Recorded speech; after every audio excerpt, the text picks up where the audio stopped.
Semua perkataan bermula dengan huruf G, as in green, G. Haiwan darat yang besar dengan belalai panjang dan daging Gajah. panjang. Ha? Gajah. Gajah. Okey, 1-0. Bekas minuman yang lut sinar dan berbentuk silinder. Botol. Bukan. G. Oh, sorry. Mula dengan huruf G. Gelas. Gelas. Okey, betul. 2-0. Bahan perasa masin yang kecil dan berwarna Garam. putih. Ha? Garam. 3-0. Organ dalam mulut yang keras dan digunakan untuk mengunyah makanan. Gigi. Okey, betul. Weh, I look so dumb. Emosi positif yang membuat hati senang dan Gembira. riang. Okey, betul. Ah, yeah. Pelik, aneh atau luar biasa. Oh, ganja. Okey, betul. Part 2. Bahan pemanis yang halus dan berwarna putih atau perang. Gula.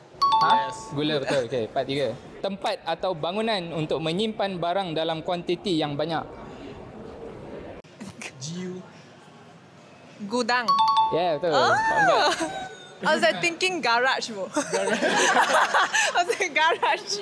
Last Makhluk yang sangat besar dan kuat dalam cerita dongeng. Gaib. Ha? Gaib. Kan? Dia ni confusing sikit lah. Lihat nama makhluk tu. Dia bukan nama makhluk. Ni macam kau nak describe Godzilla. benda ni, bukan? Bukan Godzilla. Ayah, bagi clue GE. Makhluk halus. Bukan makhluk halus. Makhluk yang sangat besar dan kuat dalam cerita dongeng. GE. Gergaji. Gergasi.